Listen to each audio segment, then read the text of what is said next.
Okay,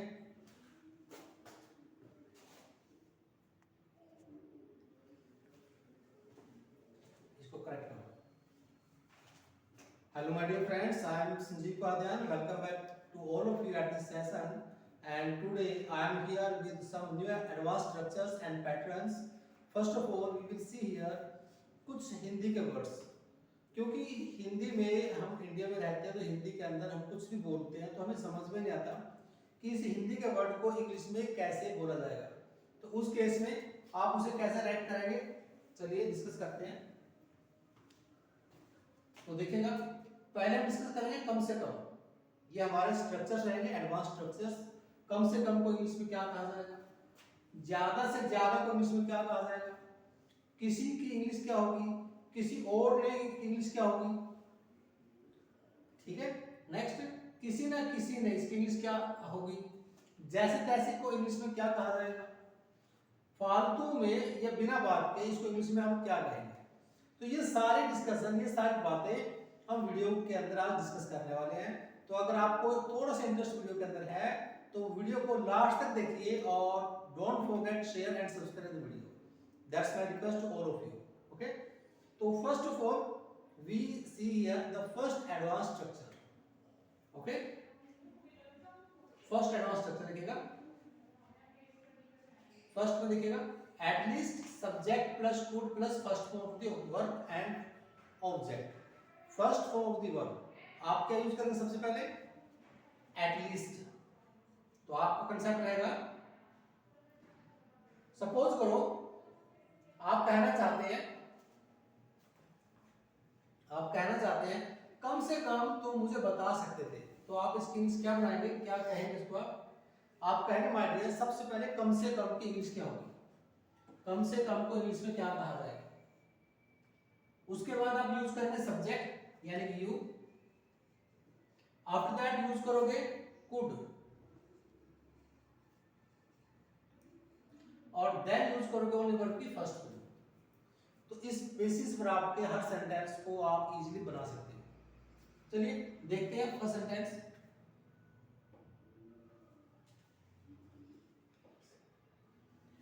तो देखिए, at least you could tell me. Next को देखिए, कम से कम वह मुझे पूछ तो सकता था। इसकी इंग्लिश क्या होगी, इसकी इंग्लिश को हम क्या कहेंगे, at least he could ask me, he could ask me. Third देखिएगा, कम से कम वह मुझे कॉल तो कर सकती थी। इसको यहां तक हम देखेंगे, इंग्लिश में क्या कहा जाएगा इसको, at least she could call me. Sentence number next देखिए, कम से कम तुम घर तो आ सकती थी, कम से कम तुम घर तो आ सकती थी। तो आप इसे क्या कहेंगे, इसको यहां पर देखते हैं, कम से कम। तो at least you could come home, at least you could come home. Next देखिए, कम से कम आप पास तो हो सकते थे। अगर बच्चा फेल हो गया तो आप कम से कम ये कहेंगे, कम से कम पास तो हो सकते थे। अगर मेरिट गेन नहीं की तो कम से कम पास मार्क्स तो गेन कर सकते थे। तो आप क्या कहेंगे, at least you could pass the exam, you could pass the exam. Number 2, after that हम यूज करेंगे advance structure number 2। Second structure में आप डिस्कस करेंगे eight the most. Eight the most का मीनिंग होगा ज्यादा से ज्यादा। तो कम से कम की इंग्लिश अगर एटलीस्ट है तो ज्यादा से ज्यादा की इंग्लिश क्या होगी, एट द मोस्ट। उसके बाद आप यूज करने वाले subject. Let's see, at the most plus sentence. First देखिएगा, ज्यादा से ज्यादा तो मुझसे बात नहीं करोगी। ज्यादा से ज्यादा क्या होगा, तुम मुझसे बात नहीं करोगी। ज्यादा से ज्यादा क्या होगा, तुम मेरे पास नहीं आओगे। ज्यादा से ज्यादा क्या होगा, तुम मुझे नोट्स वापस नहीं करोगे। तो इस टाइप का सेंटेंसेस आप इस स्ट्रक्चर के बेसिस पर इजीली कर सकते हो। Let's see, at the most ज्यादा से ज्यादा, you will not talk to me. At the most you will not talk to me, ज्यादा से ज्यादा क्या होगा, तुम मुझसे बात नहीं करोगी। ज्यादा से ज्यादा 5 मिनट लगेगी, ये आपने देखा होगा माय डियर, मोस्टली आप यूज करते हो। एट कम से कम 2 मिनट लगेंगे, 10 मिनट लगेंगे, तो आप उसको क्या कहेंगे? At the most it will take 5 minutes, at the most it will take 10 minutes. ज्यादा से ज्यादा आधा घंटा लगेगा तो आप क्या कहेंगे? At the most it will take half an hour. क्या कहने वाला है? एक मिनट देखिएगा, यहाँ पर मैं आपको दिखा रहा हूं। एट द मोस्ट,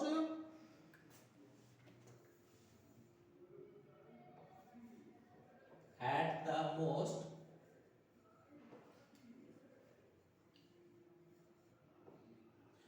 ज्यादा से ज्यादा मुझे आधा घंटा लगेगा, तो मैं क्या कहूंगा? इट विल टेक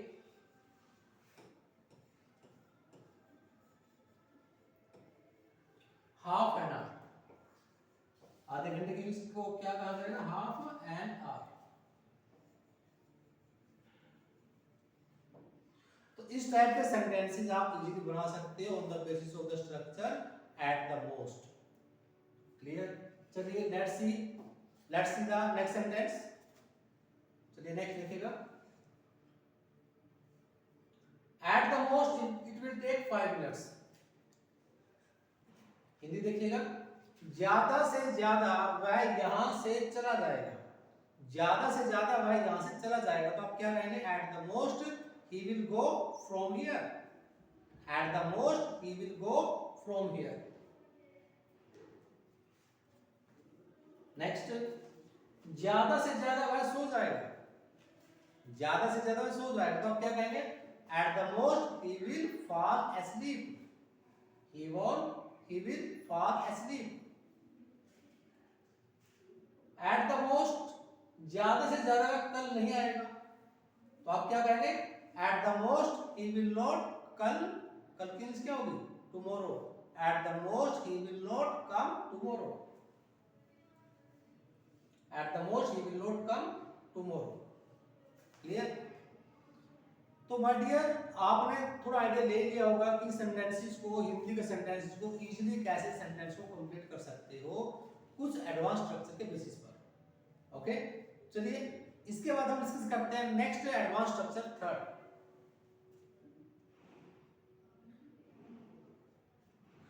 ये आपका कंप्लीट हो चुका है एट द मोस्ट।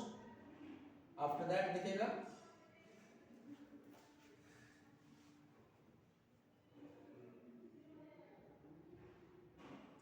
यहाँ पर मुझे रुकते देखिएगा। नेक्स्ट स्ट्रक्चर आपके पास है even if I have. Even if का मतलब होता है अगर ऐसा भी करना पड़ा तो मैं ऐसा भी करने के लिए तैयार हूं। तो इवन इफ के बाद आप यूज करेंगे आई हैव और देन यूज करोगे फर्स्ट फॉर्म एंड प्लस आपका I will. Let's see first sentence. कोई कार्य करना भी पड़ा तो मैं करूंगा। देखिए, कोई कार्य करना भी पड़ा तो मैं करूंगा, तो मैं क्या कहूंगा? Even if I have to do the task I will. यानी कि आपको यहां पर चेंज करना है, माइनर चेंज करना है। All the sentence you will put in the next sentence with the help of just एक सिंपल वर्ब, छोटी सी वर्ब के बेसिस पर, क्योंकि हर सेंटेंस को स्टार्ट किया जाएगा वर्ब से। देखिए यहां पर इवन इफ का यूज किया आपने, इसके बाद आपने इसके बाद इस वर्ब को चेंज किया, बाकी आपका ऑब्जेक्ट चेंज हो गया, बाकी आपने कोई भी चेंज नहीं करना है, सब कुछ एज इट इज यूज किया जाएगा। हर सेंटेंस में आप क्या यूज करेंगे? Even if I have to plus verb first form then object और लास्ट में आई विल, लाइक दिस। कोई कार्य करना भी पड़ा तो मैं करूंगा, तो मैं क्या कहूंगा? Even if I have to do the task I will. Clear? Next देखिएगा। अगर मुझे वहां जाना भी पड़ा तो मैं जाऊंगा। अगर मुझे रिहान को थप्पड़ लगाना पड़ा तो मैं रिहान को थप्पड़ लगाऊंगा। अगर आज मुझे मनदीप से बात करनी भी पड़ी तो मैं मनदीप से बात करूंगा। अगर आज मुझे आरव को डांटना भी पड़ा तो मैं डांटूंगा। तो ये सारी बातें अगर मुझे यूज करनी है तो मैं एक स्ट्रक्चर का यूज करूंगा और सेंटेंस बनाऊंगा। ठीक है, देखिएगा। तो अगर मुझे वहां जाना पड़ा तो मींस क्या होगी? Even if I have to go there I will. Even if I have to go there I will. अगर मुझे वहां रुकना भी पड़ा तो मैं रुकूंगा, तो मैं क्या कहूंगा उसे? even if I have to stay there I will, even if I have to stay there, यानी कि आपने सिर्फ एक वर्ब चेंज की, एक वर्ब को चेंज करना है, all the sentence will be the same as it is that clear? next sentence, अगर मुझे वहां पढ़ना भी पड़ा तो मैं पढ़ूंगा, even if I have to study there I will, if I have to take admission in M&M public school I will, even if I have to slap Rihan, Mandeep or other any children, so I will definitely beat them, I will slap him, I will slap them. तो आप किसी भी sentence को according to this sentence, according to this pattern sentence को बना सकते हैं। देखिए नेक्स्ट, अगर मुझे वहां पढ़ना भी पड़ा तो मैं पढ़ूंगा, तो इंग्लिश क्या होगी, even if I have to study there I will. लेकिन एक बात याद रखनी पड़ेगी माय डियर, कि इंग्लिश के एक सेंटेंस का मतलब होता है एक सांस, हर एक सेंटेंस को एक सांस में बोलना है, बीच में पॉजेस वगैरह नहीं लेने। तो आप क्या कहेंगे, even if I have to study there I will, तो विल के बाद आपका पूरा एक सांस, एक सेंटेंस पूरा होगा। चलिए नेक्स्ट,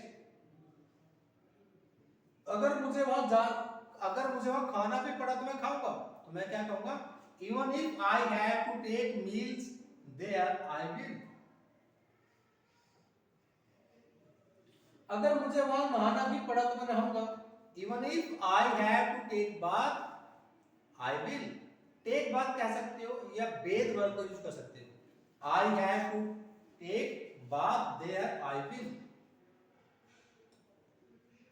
अगर मुझे जर्मन सीखनी पड़ी तो मैं सीखूंगा, तो मैं क्या कहूंगा, even if I have to learn German I will definitely learn this, because this language help us to promote our life and our career. So my dear, it's my request to all of you to learn German with your own languages. This will help you to improve your career. So my dear friends, start करते next अपना pattern, आपका जो pattern use किया जा रहा है, even if I have +2 +1 की first form. चलिए कंटिन्यू करते हैं। तो जर्मन सीखते रहिए इंग्लिश के साथ साथ। Even if I have to learn German, I will। Next structure देखिएगा। तो नेक्स्ट क्लास में हम डिस्कस करेंगे माय डियर, डेलिबरेटली, जानबूझकर, इस सेंटेंस को आप इंग्लिश में कैसे बनाएंगे। तो ऐसे कुछ स्ट्रक्चर्स हम डिस्कस करेंगे नेक्स्ट क्लासेस के अंदर। हाँ, उससे पहले मैं आपको एक छोटा पॉइंट और समझाने की कोशिश करूंगा, क्योंकि ये मैंने आपकी फर्स्ट पेज पर मेंशन किया था, तो मैं आपको ये जरूर समझाने की कोशिश करूंगा कि किसी ने कोई काम किया, किसी ने कोई काम किया तो उसे हम कहेंगे someone। Suppose someone has stolen my books, someone has stolen my books। तो मेरे बुक्स किसी ने चोरी की, किसी ने, तो किसी ने की इंग्लिश क्या हुई, someone। तो मैंने कहा मेरे बुक्स ना विवान ने चोरी की है, तो फिर माइंड डाउट आएगा, नहीं शायद किसी और ने की है, किसी और ने, तो किसी और ने की इंग्लिश क्या होगी, someone else। किसी की इंग्लिश क्या हुई, किसी ने, इंग्लिश क्या हुई, someone। किसी और ने, तो आप कहेंगे किसी और ने।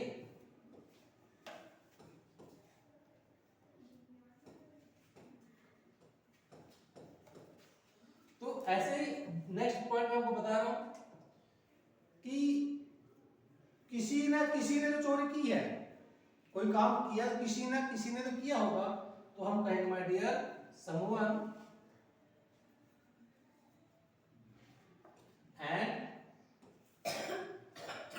और यूज करें someone और the other।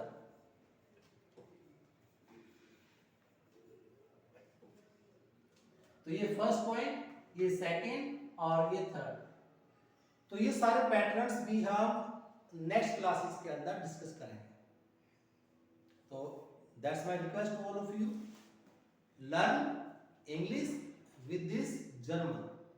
All these languages are important to maintain and promote your life and your career. So here only request to you to share, subscribe